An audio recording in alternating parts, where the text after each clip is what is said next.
We want to bring in our chief anchor, George Stephanopoulos, who's going to be hosting this week a little bit later this morning.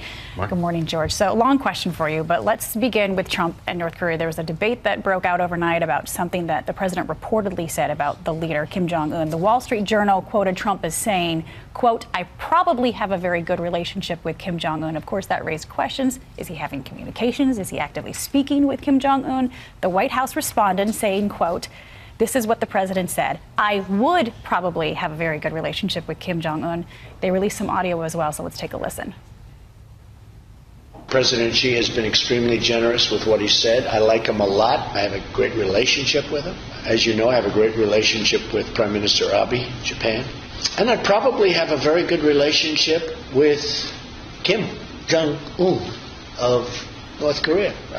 I have relationships with people. I think you people are surprised. So what's your take on all this, George? Well, first of all, I think he said, I probably have a good relationship with Kim Jong-un. Tried to take it back a sentence later when he started out with it, I would. But I think what proves that point is what happened in the transcript right after that quote. The Wall Street Journal reporters were kind of alarmed. Wait, you're saying you have a relationship with Kim Jong-un? And they asked him directly, just to be clear, you haven't spoken to the North Korean leader. I mean, what would you say to what you say a relationship with Korea?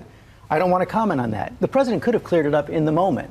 Right there. No, I'm not saying that, but he didn't. And it's interesting, the White House has taken on the Wall Street Journal only after the Wall Street Journal reported on Friday that Trump's lawyer had paid $130,000 to someone who was accusing, who said she had a relationship with President Trump at the time. They're trying to get a non-disclosure agreement there, and then the relationship was later denied. So there's something going on there with the Wall Street Journal, but I think the president did not mean to say he has a relationship with him. He did, almost took it back, didn't take it back, and then dug himself in further when he got the follow-up question. The question is, what is the truth? Let's talk about domestic politics for a second right now, because there's a lot going on. You're going to be talking about in your show this morning. In terms of DACA, as everybody knows, a few months ago, the president suspended the program for the Dreamers, the kids who were brought here illegally by their parents. But because of a judge's recent ruling, we learned overnight that, in fact, these people will be given a chance to apply for an extension beyond the expiration date in March.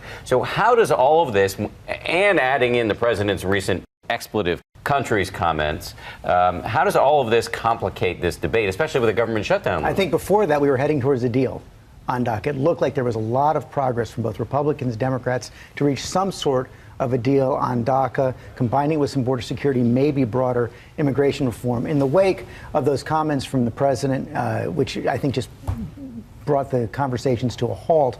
And now I think this takes the pressure off as well, because since now DACA, those in the DACA program will be able to renew their memberships, it takes a little bit of the pressure off those who want to protect the DACA kids. So I think that this means it's going to go on for some time. As you point out, there's a government shutdown looming on this week, January 19th, the end of this week. I think it raises the chance you're going to see some kind of a government shutdown, because I think it's very, very difficult to see how you're going to get a DACA agreement this week. Heading into yet another interesting week in Washington. So many layers. Has there been an uninteresting week in the last 12 months? Many, Probably not. George, thank you very much. Really appreciate it. Thanks, George. And a reminder that George has a very big show coming up. He's going to get reaction to President Trump's controversial comments about immigration with civil rights leader, Congressman John Lewis. Plus, Trump ally Senator David Perdue, who was in the Oval Office during the meeting when the comment was made or not made, and Trump critic Senator Jeff Flake. It's all coming up on This Week. George, thanks again. Thanks again, George.